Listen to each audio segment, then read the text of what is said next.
verdades baseadas na Epístola de Paulo aos Colossenses, a supremacia de Cristo. E os irmãos sabem que no mês de janeiro e agora início de fevereiro, nós já estudamos a supremacia de Cristo em redirecionar a nossa história, os nossos valores, os nossos relacionamentos. Semana passada, a nossa agenda, e hoje a gente vai estar estudando a supremacia de Cristo em redirecionar a nossa família. Aqui a gente já estudou. Os irmãos que quiserem se aprofundar mais sobre a Epístola de Paulo aos Colossenses, vai estudar na Bíblia, pegue 4 capítulos apenas da Epístola, vai estudar. Aqui a localização da cidade de Colossos e aqui algumas informações sobre a cidade. Mas antes de começar, já expor o texto, eu gostaria de passar um vídeo e eu gostaria que você prestasse atenção para ilustrar o relacionamento familiar que nós estamos vivendo, ok? Então, muita atenção nessa hora.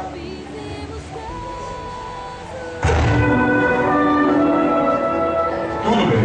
Precisamos de 40 mil dólares. Quanto temos na nossa conta? $70. Depositamos algum cheque de 40 mil que já tenha sido compensado? Não. A empresa não tem plano de saúde? É que nós aceitamos trocado por um printer lá no salão. Não se preocupe, Marge. O sistema de saúde americano é o segundo depois do Japão, Canadá, Suécia, Grã-Bretanha, toda a Europa. Mas você pode agradecer a sua cidadania por maneiras do Paraguai.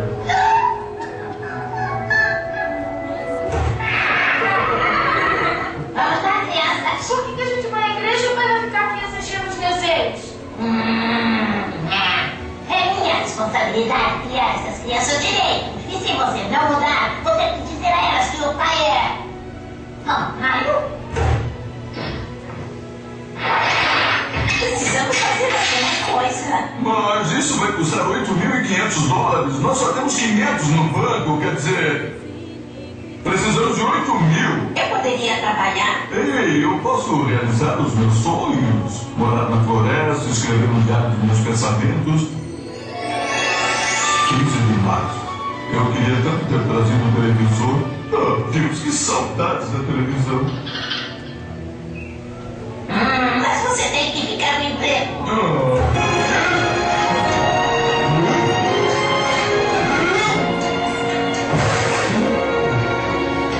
Talvez eu não desistir de tudo, esquecer Liz e começar tudo de novo com Meg. Homem, você tem que parar de procurar o caminho mais fácil. Se continuar a passar algum tempo com Liz, ela vai acabar perdoando você. Mas se eu passar mais tempo fazendo essas coisas de meninas, eu vou, você sabe, ficar fresco. Não, você estava certo no começo sobre alguma coisa errada. Vamos ver, alguma coisa errada. Eu vou conseguir o tal pônei que ela sempre quis. Nós não podemos comprar um pônei. Mas com o preço da gasolina hoje em dia, nós não podemos deixar de comprar. Isso é ridículo. Mas eu vou lhe dar um pônei. Quando eu olho nos olhos de Liz, eu não vejo mais amor, eu não vejo. Mas isso não é razão para comprar um pônei. É? Mesmo quando você grita comigo, eu posso ver amor em seus olhos. Se mantenha nós. Vamos ser realistas, um pônei é muito dispendioso e já temos problemas suficientes pagando as contas que temos, Homer. Você fala como quem vai comprar um pônei, prometa que não vai comprar.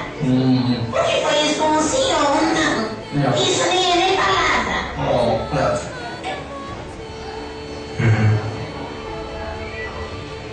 Eu tenho certeza absoluta que você nunca foi numa igreja onde passasse os cintos na hora da pregação. Ok? Mas o que acontece? Só um pouquinho aqui o volume. Só um pouquinho aqui o microfone. Só um pouquinho. Porque esses seriados norte-americanos refletem nada mais são do que a cultura vigente. E eu gostaria do primeiro ponto aqui para tratar com os amados, a pedagogia cultural do relacionamento familiar. Aquilo que a cultura tem ensinado como norma, como princípios para todas as famílias. Primeiro ponto, fala sobre o avanço profissional da mulher. Há 50, 60 anos atrás, um grande fato aconteceu na história que mudou o modo como as famílias se relacionam, que é a entrada da mulher no mercado de trabalho. A mulherada começou a sair, né, da beira do fogão e começou a ocupar posições, começou a ocupar cargos profissionais que antes só eram ocupados por homens.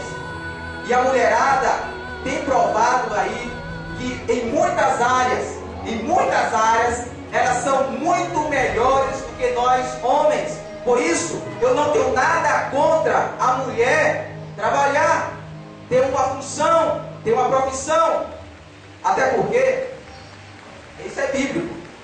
Em Gênesis capítulo 2, diz, por exemplo, que não é bom que o homem esteja só.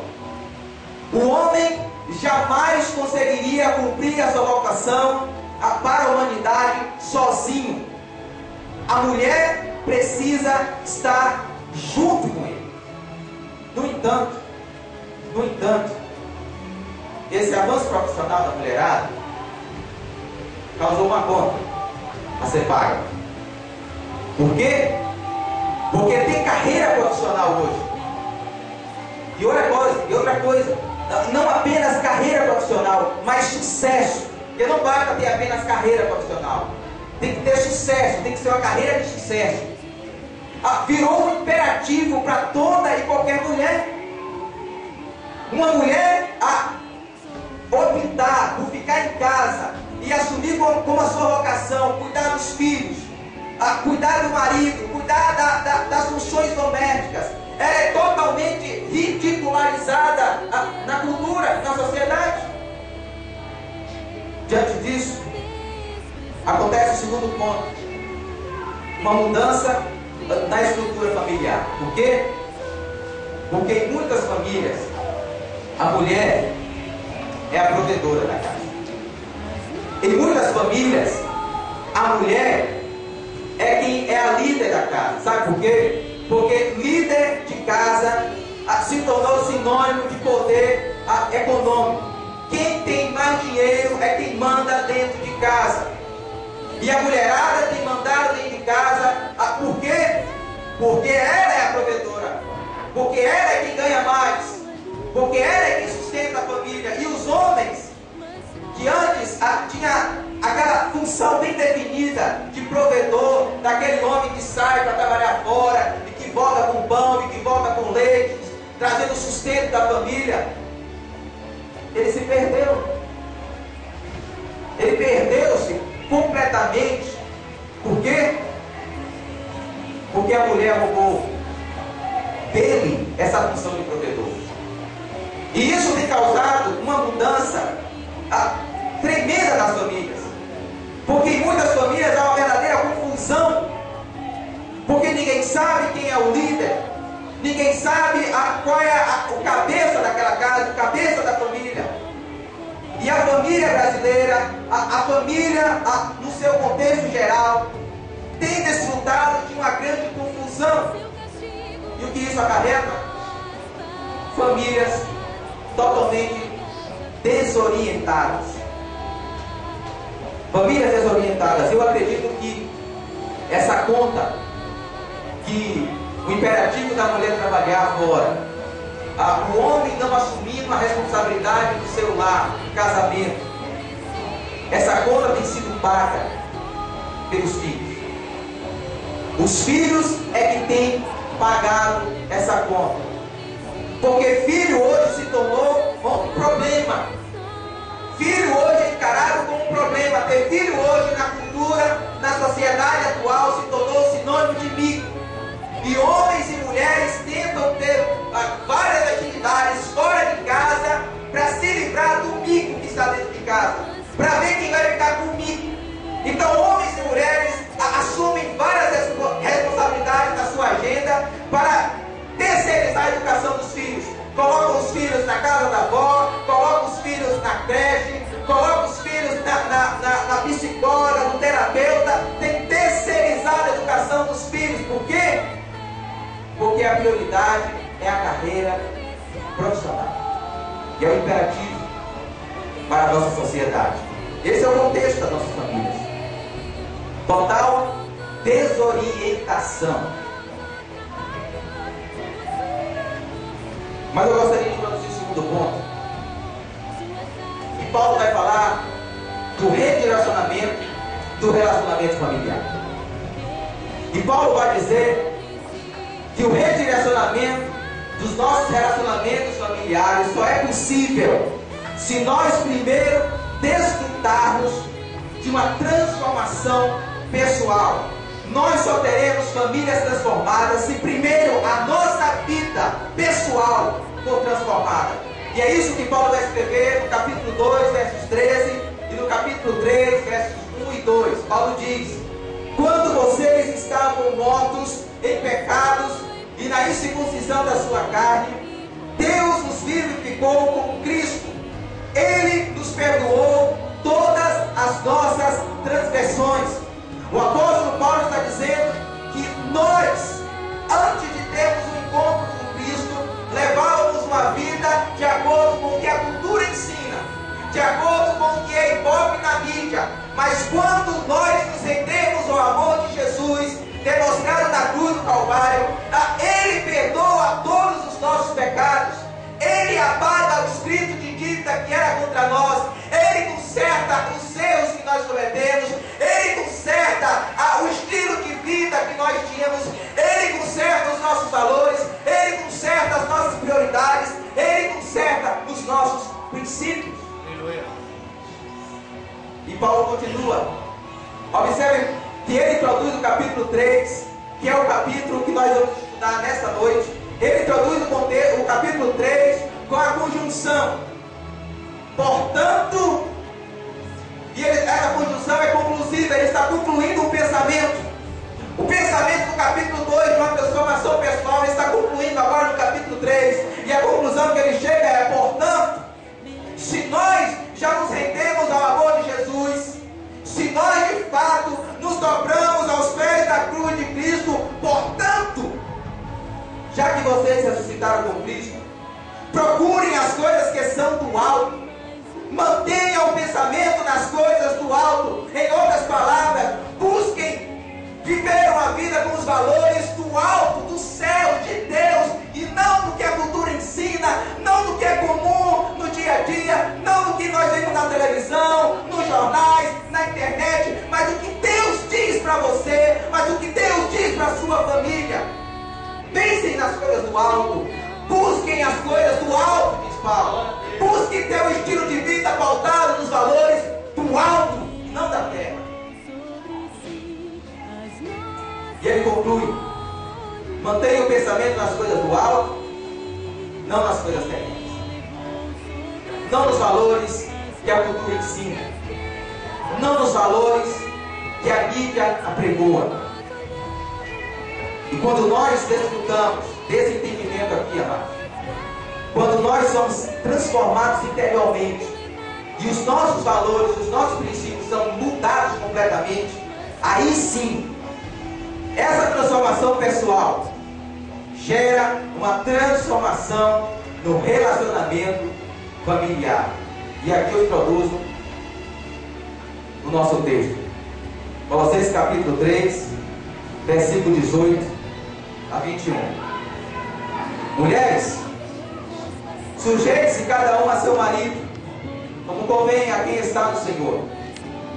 Maridos, ame cada um a sua mulher, e não a tratem com amargura. Filhos, obedeçam a seus pais em tudo, pois isso agrada ao Senhor. Pais, não irritem seus filhos, para que eles não desanimem. Esses versículos são direcionados para pessoas que já entenderam o Evangelho e que já se renderam ao amor de Jesus. E aqui há dois tipos de relacionamentos: relacionamento conjugal, marido e mulher, e relacionamento pais e filhos. Ok? Então nós vamos tratar sobre esses dois relacionamentos. Primeiro, o relacionamento conjugal. E eu espero aqui, eu vou tratar de suas premissas, e eu espero, sinceramente, que eu não saia dessa noite apedrejado pela mulherada, porque submissão hoje em dia não é uma palavra comum, não é uma palavra popular. Eu trouxe aí minha esposa, tem minha sogra, tem Igor aqui que é meu segurança. Você vai me proteger, viu, Igor? Você me proteja, porque eu não sei se eu vou sair aqui ileso nesta noite. Paulo escreve dizendo: mulheres, Sujeite-se cada uma a seu marido, como convém a quem está no Senhor. A mulherada tem que entender que a submissão é uma questão espiritual e não uma questão cultural. Porque a cultura tem ensinado que a mulher, ela tem que ser independente, que ela tem que ter uma profissão, um emprego seguro, que lhe dê segurança. Sabe para quê? Para quando no dia que ela não for mais com a cara do marido, ela está livre, porque ela tem o seu emprego, ela não depende do marido. A mulherada tem que ensinar, a cultura tem ensinado a mulherada de que a busca de uma carreira, de uma profissão, de ter um sucesso profissional. Por quê? Para se sentir autônoma, para se sentir realizada. Só que Paulo entende, amados, que essa questão de submissão não é uma questão cultural, não é uma questão econômica, não é uma questão sociológica, não é uma questão fisiológica, é uma questão espiritual. As mulheres devem se submeter aos seus maridos. Eu quero afirmar que isso não é uma coisa fácil e que nós temos ouvido isso na televisão. Eu gostaria de passar aqui um comercial que a gente vê as coisas na televisão, que a gente não percebe a filosofia que está por trás dos programas de televisão, dos comerciais de televisão. E eu gostaria de passar aqui um comercial e que você prestasse bem atenção nesse comercial. Oi, menina! Pra mim?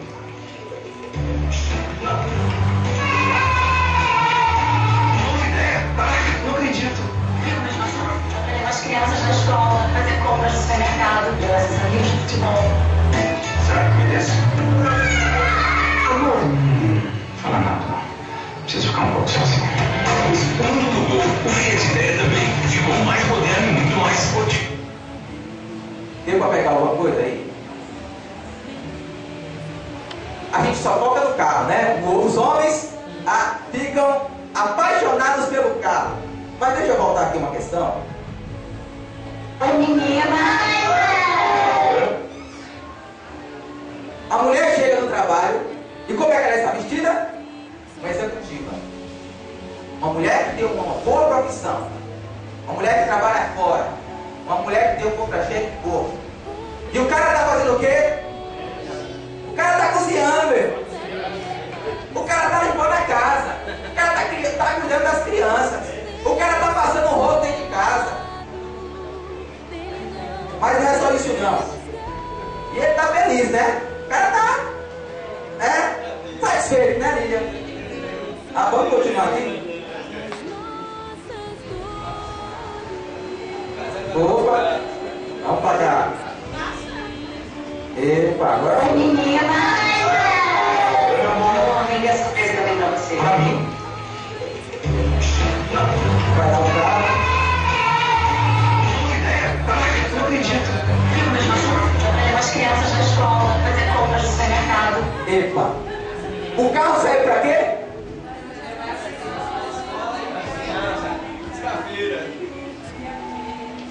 Comprei um carro pra você, amor. E aí, ó, você usa para fazer as compras, para levar as crianças na escola. Ok? Quando sobrar tempo, você passeia com seus amigos. Quando sobrar tempo, que eu acho difícil, né? Cuidar de duas criancinhas, ainda fazer compras. Mas aqui continua. Será que me desce? Amor. Fala nada, não. E aí o casal aqui, né? Está em crise, né? O cara fica aí, o casal de lá, o cara ganhou o carro, eu vou ganhar o quê? A mulher não pode dar o carro pro cara. Aí o cara está em crise existencial. Eu não falo nada não, porque eu estou em crise. Estou na porta da depressão. Preciso ficar um pouco sozinho. Preciso ficar um pouco sozinho. O Fiat Ideia também. E aí o comercial diz: o mundo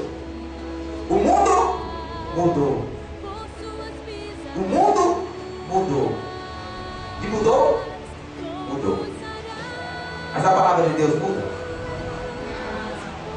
É isso que nós estamos assistindo. Mas aí você pode se perguntar, mas o que é, Daniel? Ser submissa? Deixa eu te explicar aqui.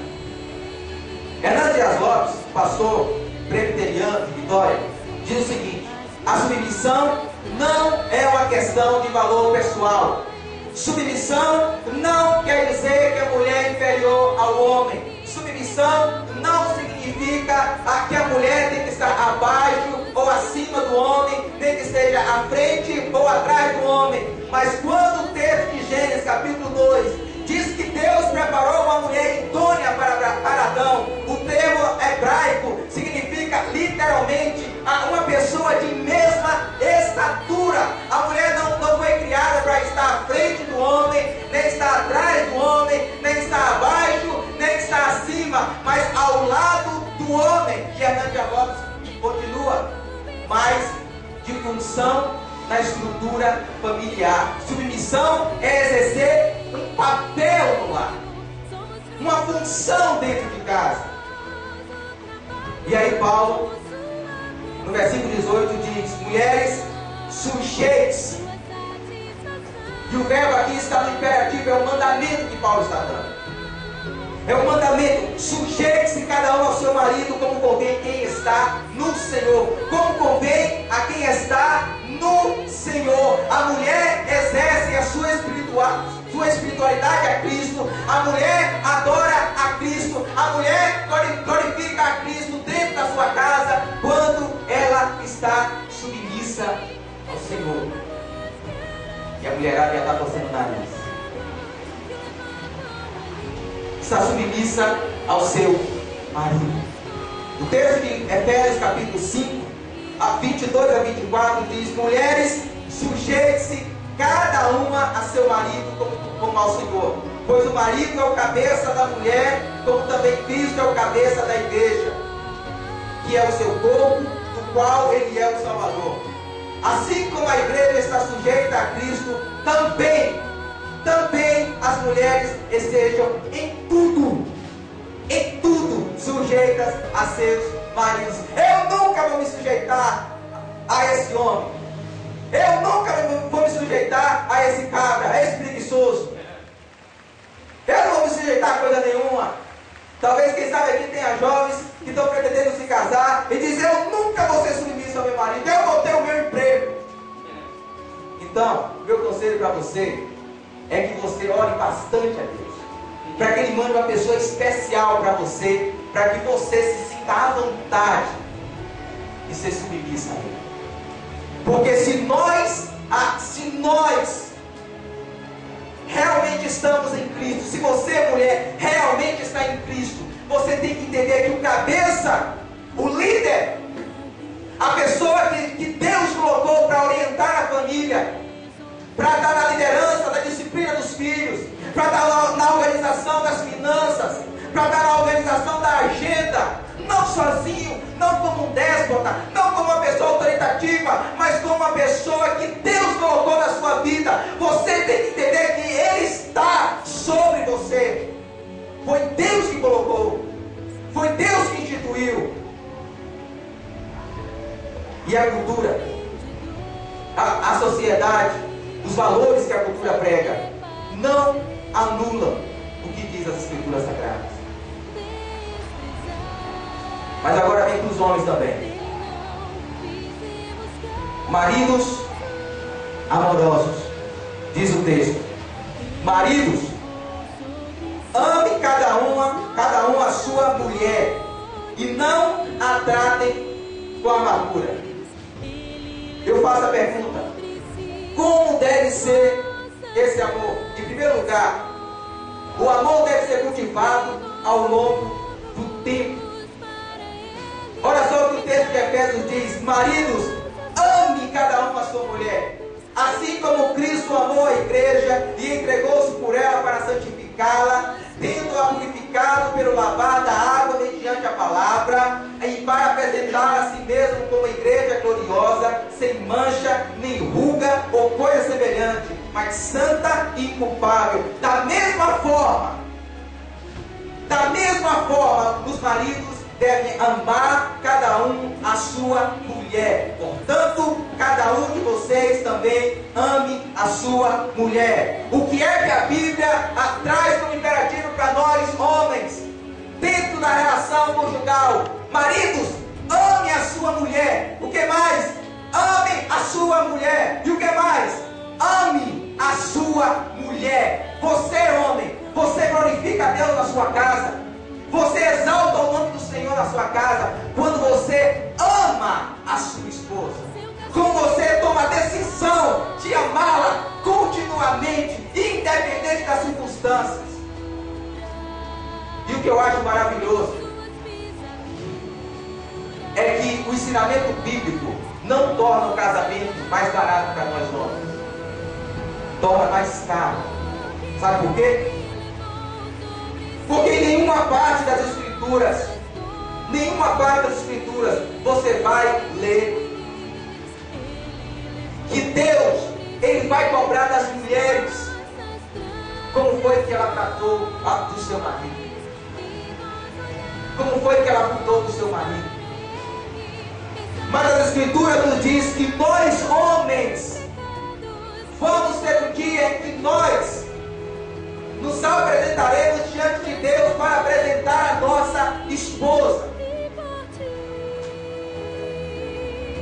E eu acho maravilhoso, nesse dia, quando nós vamos apresentar a nossa esposa, o Senhor perguntar: Daniel, o que você fez comigo? Ela está mais bonita? O semblante dela está feliz, cara? Não tem mancha? Não tem ruga? Ela está nova, rapaz. Parece que ela tomou o elixir da juventude, cara. Ela não se envelheceu. Não tem ruga, não criou pé de galinha.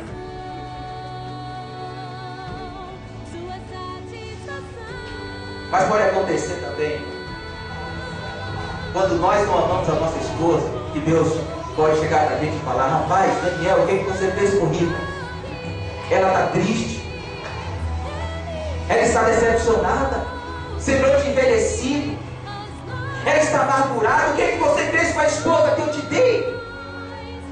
Deus nos deu uma esposa, e nós nos comprometemos diante de Deus a amá-la. Vai ter dias, maridos, vai ter dia que você não vai estar tão apaixonado pela sua esposa, principalmente nos dias de TPM, principalmente nos dias que ela estiver mal arrumada. Você pode não estar muito apaixonada por ela, mas isso não significa que você não deve amá-la. Porque, como a gente explicou há 2 semanas atrás, amor não é prioritariamente sentimento, mas atitudes de bondade, atitudes dentro de uma relação. E você foi chamado, você foi dado o mandamento, homem, de amar, de agir de maneira bondosa para com a mulher que Deus te deu. Em segundo lugar, nós amamos a nossas esposas. Como? Quando o amor, nós entendemos que são atitudes que demonstram afeição. Olha o que o texto diz: não a tratem com amargura. Paulo dá um exemplo.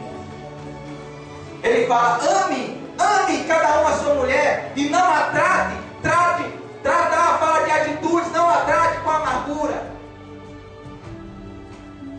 E aí, eu trago a citação de Gary Chapman, um pastor norte-americano, que é terapeuta familiar, e ele vai dizer o seguinte, algo interessante: cada um de nós ama de um jeito, e cada um de nós se sente amado de uma forma. Comumente, nós amamos as pessoas do jeito que a gente se sente amado. Isso aqui é um problema para nós homens. Sabe por quê?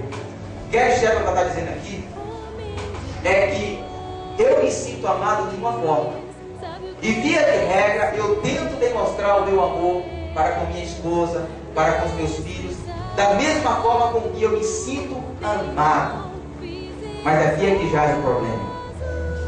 Nem sempre a tua esposa se sente amada jeito que você se sente amado. Por isso, Gary Chapman, ele traz em sua tese que nós falamos do amor, que nós demonstramos amor para o nosso cônjuge de 5 maneiras distintas. Ele chama 5 linguagens do amor. A primeira são palavras de afirmação. É dizer verbalmente a seu cônjuge as coisas boas que ele faz. A sua mulher fez aquele almoço maravilhoso e ela está esperando. Ela está esperando você falar, você elogiar. Quando Rita faz um almoço diferente, eu sinto que ela fica esperando, fica naquela expectativa. E quando eu não falo que tá bom, ela fala assim: neguinho, tu achou gostoso? Esperando que eu fale que tá gostoso. Quando sua esposa arruma a casa, quando a sua esposa se arruma, hein, Miranda? Xerane tá toda bonitona, na hora você falou: Xerane, você está uma gata. Quem sabe a linguagem do amor dela seja essa? Palavra de afirmação. Tem pessoas que se sentem amadas quando você fala, quando você expressa. Segundo, tempo de qualidade. Dar atenção completa ao cônjuge. Essa é a linguagem do amor em que muitos maridos não têm falado com as esposas. No meu relacionamento particularmente, essa é a linguagem do amor principal, é a avenida principal de Rita. Quando eu não dou atenção a ela, quando eu não dou tempo de qualidade para ela, não adianta. Não adianta eu dizer palavras de afirmação, não adianta eu comprar flores, não adianta eu comprar presentes, não vai rolar a festa de noite. Por quê? Porque eu não dou atenção. Não dei atenção durante o dia, não estou dando atenção durante a semana. Tem mulheres que a avenida principal é quando o marido dá atenção. É quando ele desliga a televisão do futebol para conversar com a mulher. É quando a mulher está cozinhando lá, até toda encaixarada, ele chega por trás, abraça, dá atenção, dá tempo, ele sai com a mulher. Ele gosta de estar com a mulher, ele gosta de conversar com a mulher. Tempo de qualidade. Terceiro, presentes. A mulherada aí, tem mulherada, que a avenida principal da mulher, presentes. Você pode falar que ela é bonita, você pode dar atenção no que for, mas se você não chegar com a sandália da ramarinha nas mãos, se você não chegar com um ramo de flores, não adianta. Não adianta que não vai rolar. Não adianta que ela vai. Você não vai estar falando a linguagem do amor dela. Quarto lugar. Ato de serviço. Fazer a seu cônjuge algo que lhe é significativo. A segunda linguagem do amor, na minha relação pessoal com Rita, é essa. Eu já consegui identificar isso. Ato de serviço. Quando ela não pode lavar a louça que está suja do almoço, e ela fala para mim: neguinho, lava para mim que eu não vou poder. E eu não lavo, meu irmão. Casa cai. Quando eu não lavo, a mulher se transforma. E nem adianta eu chegar, acariciar, dar beijinho, não adianta nada. Por quê? Porque eu não estou falando a linguagem do amor dela, ato de serviço. Mulher gosta de marido porque ela tem que dar. Tem que ter um limite também, do jeito que tem mulher que quer transformar o homem em mulher. E eu gostaria de dizer aqui, maridos são péssimas esposas. O seu marido não serve para ser esposa.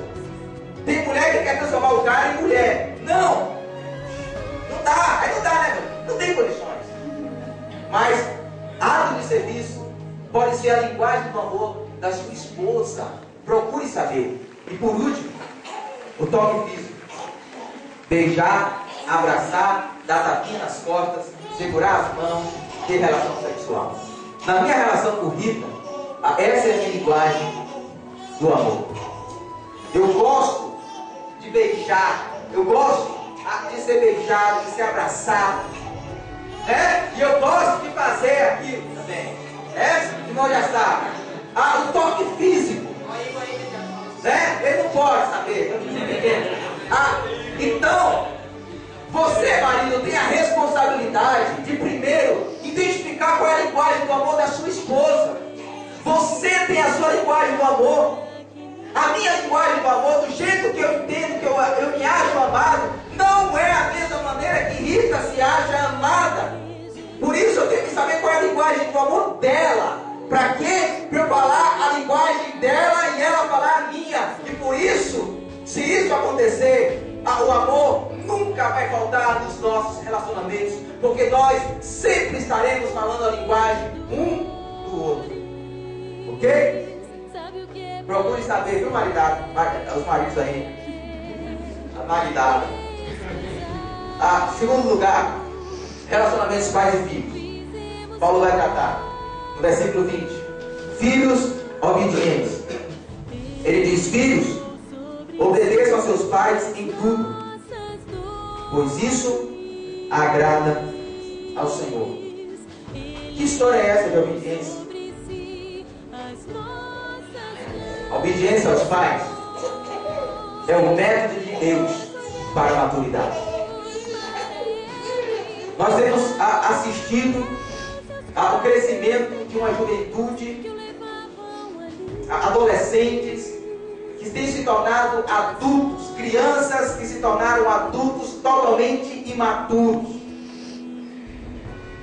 totalmente infantilizados. Por quê?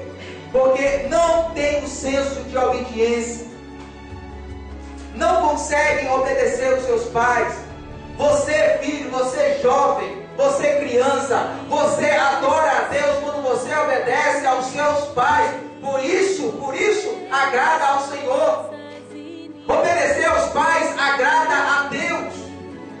Obedecer aos limites que seu pai lhe impõe, obedecer a disciplina que seu pai, que a sua mãe lhe coloca, é agradar a Deus.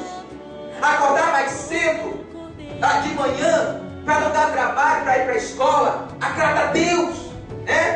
Tem criança que a mãe precisa pegar a panela, né? Para dar as paneladas, para ver se um despertador, aquele gigante. Quero ver se não tem desculpa. Você adora a Deus, moçada, quando você arruma o seu quarto para dar menos trabalho para sua mãe. Quando você tem criança, eu acho interessante, tem criança que não tira nem o prato da mesa para colocar na pia. É absurdo o que nós estamos assistindo. Mas Provérbios capítulo 6, versículo 20 e 23 diz: meu filho, obedeça aos mandamentos de seu pai e não abandone o ensino de sua mãe. Amarre-os sempre junto ao coração. Coloque os conselhos, coloque os princípios que teu pai, que a tua mãe está te ensinando dentro do teu coração, no centro da tua vida. Faça disso o centro da tua vida, os conselhos que os teus pais estão te dando. E mais, ate-os ao redor do pescoço, ou seja, ao pescoço da ideia de visibilidade. Mostre para as pessoas, mostre para os seus amigos, mostre para os seus colegas na escola, na faculdade, que você tem princípios de Deus na sua vida, que você é uma criança, que você é um jovem, que você é um adolescente, que obedece aos pais. Porque ser rebelde hoje, tem até uma série, né? Uma novela na Record, Rebeldes. Ser rebelde hoje está na moda. Mas nós não fomos chamados para ser rebeldes. Nós fomos chamados para ser obedientes. E mais, quando você andar, eles o guiarão. Quando dormir, o estarão protegendo. Quando acordar, falarão com você. Pois o mandamento é lâmpada, a instrução é luz, e as advertências da disciplina são o caminho que conduz à vida. Juventude, você quer ter uma vida feliz e realizada? Ouça mais o que teus pais têm para te dizer. Eu particularmente deixei de fazer muita burrada na vida. Por quê? Porque eu ouvia minha mãe, os conselhos que ela me dava, e eu deixei de fazer muitos erros na vida. Muitos filhos se galfinham em túneis escuros, onde não há solução, onde não vem resposta. Por quê? Porque abandonam os conselhos dos seus pais. Mas o texto está dizendo que o mandamento e a instrução, o mandamento mandamento é lâmpada e a instrução é luz para iluminar o seu caminho, para te dar direção, para que você seja um adulto maduro, para que você seja um cristão cheio do Espírito Santo de Deus. Pais amorosos, pais, não irritem seus filhos, para que eles não desanimem. E aqui eu faço a seguinte pergunta: como os pais demonstram seu amor pelos filhos? Em primeiro lugar, pais amam seus filhos quando lhes dedicam tempo. Nossos filhos não estão preocupados primordialmente com o futuro que nós estamos preparando para eles. Eles estão interessados, desculpe aí a frase, eles estão interessados em ter um presente maravilhoso. Eles só querem a nossa atenção. Tem muitos pais que tentam se desculpar pelo seu ativismo profissional, dizendo: eu estou preparando um futuro melhor para o meu filho, para que ele tenha uma carreira profissional bem sucedida. E pais acordam quando os filhos ainda estão dormindo, e eles voltam para casa, os filhos já estão dormindo. Os pais acham que estão cultivando uma família harmônica, tomando café somente aos sábados e indo à igreja aos domingos, e de segunda a sexta quase não vê os filhos, quase não conversa com os filhos. Mas o tempo vai mostrar que isso é uma mentira. Isso é uma mentira. Porque vai ter um momento que o coração do seu filho ele vai se deixar para você. O seu filho, ele quer a sua atenção. Há até uma certa história que diz que o filho chegou para o seu pai e diz: pai, quanto custa a hora do seu trabalho, pai? E o pai diz: que é isso, meu filho? A hora do meu trabalho? O que você quer saber? Não, pai, eu gostaria de saber quanto é que o senhor ganha por hora no seu trabalho. Aí o pai falou assim: eu ganho X. Ele então foi lá no seu quarto, né? Quebrou um pouquinho a mesada e recolheu todo o dinheiro que ele tinha. Chegou na sala e disse: aqui, pai, eu não sei se dá, mas eu queria meia hora da sua atenção. Meia hora de total atenção, pai. Sem computador, sem telefone, sem celular, sem televisão, sem nada, só eu e o Senhor, meu pai. Os filhos estão clamando por presença e não por presentes, por atenção. E nós, pais, temos perdido os nossos filhos. Falta presença, de você conversar com ele, de você sentar com ele na televisão, assistir com ele, comentar com ele os programas de televisão. Os filhos querem atenção. Pais amam seus filhos quando lhes mostram coerência moral. O texto diz: não irritem seus filhos, para que eles não se desanimem. Se tem uma coisa que irrita o filho, é o pai falar uma coisa e fazer outra. Isso aí deixa o menino doidinho, pirado, cheio de ira. E aqui eu trago uma reportagem da revista Veja, que foi publicada ano passado, em junho do ano passado. Diz o seguinte: a demarcação de limites pressupõe, em primeiro lugar, o dado mais elementar: que os filhos reconheçam a autoridade dos pais. O que a revista está dizendo aqui, amados, é que se os pais querem colocar limites para os seus filhos, os filhos têm que reconhecer a autoridade dos pais. Porque se ele não reconhece que os pais têm autoridade sobre eles, não adianta você colocar limites, não adianta você colocar regras, ele não vai obedecer. Então, continua o texto. Isso só ocorre, ou seja, a autoridade dos pais, ter autoridade sobre os filhos, isso só ocorre quando os adultos têm atitudes coerentes, mantendo as normas que eles próprios criaram, sem trocá-las ao sabor das circunstâncias. não só não surge efeito agir de maneira contrária ao que se apregoa no discurso, como isso constitui um dano à formação da personalidade dos filhos. Afinal de contas, as crianças aprendem muito mais ao observar o comportamento dos adultos do que os escutando. Se você quer ter autoridade sobre os seus filhos, seja exemplo na sua casa. Seja exemplo de responsabilidade. Você quer ensinar para o seu filho que ele tem que ser mais responsável com relação ao horário, seja você dessa forma. Se você quer ensinar o seu filho que ele tem que ser mais espiritual, que ele tem que ler mais a Bíblia, que ele tem que orar mais, faça isso na sua casa. Coloque o culto no lar. Adore o Senhor na sua casa. Junte o seu cônjuge, junte os seus filhos, louve ao Senhor, estude a palavra juntos, compartilhe da espiritualidade cristã juntos. E por último, pais, amem seus filhos quando lhes disciplinam. E aqui tem dois problemas sociológicos, não espirituais, sociológicos. Primeiro é a liberalidade dos pais. Por quê?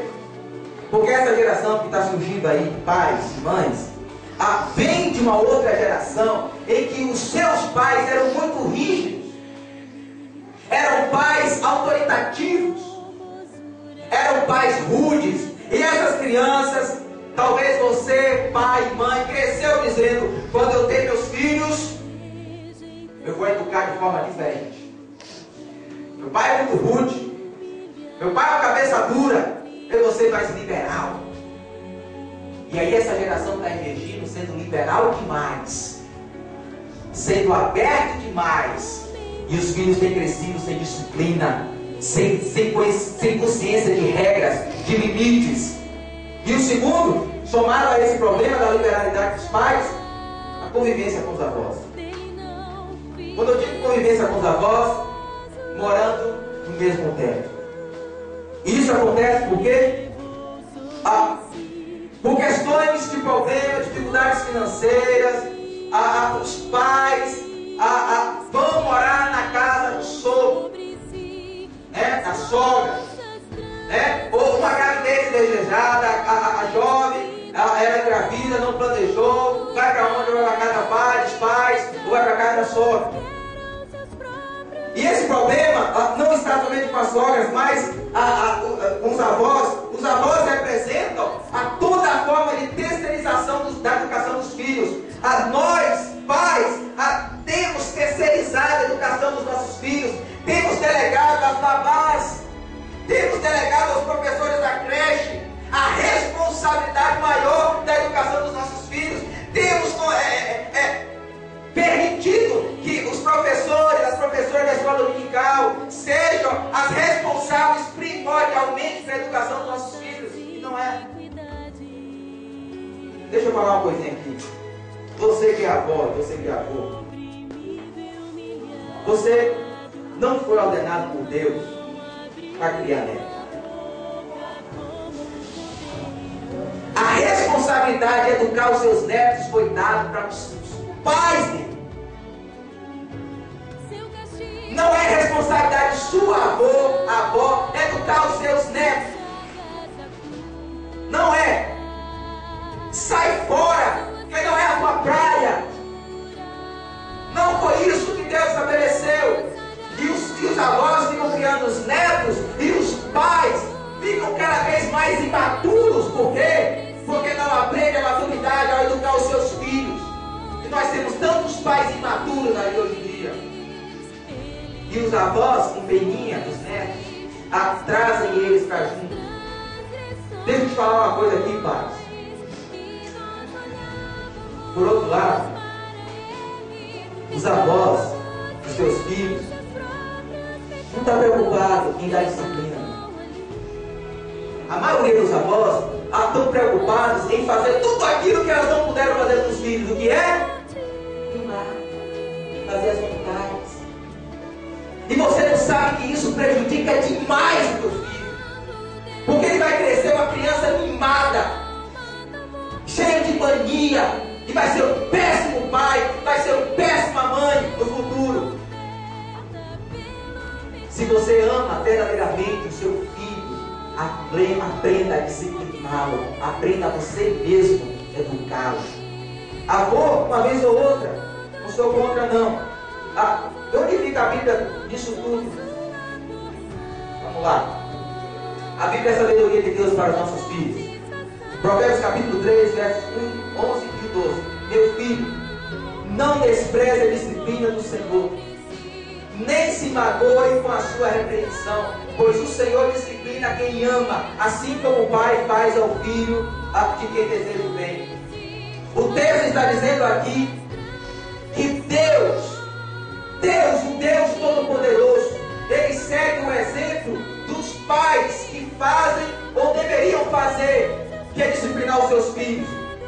Da mesma forma que Deus relaciona conosco, é a mesma forma com que pais devem se relacionar com seus filhos, dando disciplina. E disciplina aqui não significa espancar o menino, matar o menino, não, de porrada, mas colocar limites, regras. Provérbios capítulo 13, versículo 24 diz: quem se nega a castigar seu filho não o ama. Tem pais que batem no peito. Eduquei meus filhos, nunca dei uma palmada, nunca precisei colocar em castigo. Quando você vai ver a história, a maioria dos filhos são totalmente infantilizados e imaturos. Não pense que você, por não colocar disciplina, você está amando o seu filho, porque você não está. E às vezes, isso acontece com os avós, isso acontece com os pais, nós somos tão egoístas, que nós queremos ser tão amados pelos nossos filhos, tão aceitos pelos nossos filhos, a ponto de a gente não dar disciplina para eles não ficarem chateados, porque a gente é muito egoísta e quer ser amado, quer ser aceito. Mas o texto diz: quem se nega a castigar o filho, não o ama. Quem o ama, não hesita em discipliná-lo. Provérbios 23, 13 a 14. Não evite disciplinar a criança. Se você a castigar com a vara, ela não morrerá. Castigue-a você mesmo com a vara, e assim a livrará da sepultura. Há um ditado que a criança que não é disciplinada em casa, ela vai ser sepultura. Em via de regra, ela vai encontrar a sepultura, a morte. Quem sabe, talvez não a morte literal, mas a morte dos relacionamentos dela, na vida profissional dela, na vida sentimental dela. Por quê? Porque não foi devidamente disciplinada. E por último, Provérbios 29, 25 diz: a vara da correção dá sabedoria, mas a criança entregue a si mesma envergonha a sua mãe. Tem muitas mães que passam a maior vergonha quando saem com seus filhos na rua. Quando passa em frente de uma loja de brinquedo, e o filho: mãe, eu quero isso. Ela entra no supermercado, o menino vem com uma sacola de doce. Mãe, eu quero que a senhora a coloque aí na compra. Aí a mãe: não, meu filho, isso não pode colocar, porque já estourou aqui o orçamento. Eu quero. E se joga no chão, me dá bicuda na mãe, faz aquele escarcéu. E a mãe, para apaziguar a situação, sai do supermercado, deixa a feira lá e sai correndo. Quando não é isso, vergonha no futuro. O filho se torna delinquente, uma pessoa criminoso, e ela vai passar o resto da vida envergonhada por causa do seu filho. Por quê? Porque não disciplinou quando deveria. Eu encerro essa mensagem fazendo 4 perguntas. Você, mulher, tem buscado exercer a sua adoração a Deus sendo submissa ao seu marido? Você, marido, tem exercido a sua espiritualidade a Deus amando a sua esposa? Você, filho, compreende que Deus lhe para que você os respeite e os obedeça como forma de você se tornar um adulto maduro para a vida? Você, pai ou mãe, percebe que você demonstra seu amor pelos seus filhos quando você lhes dá atenção, exemplo de conduta e o disciplina com sabedoria? Eu gostaria que você refletisse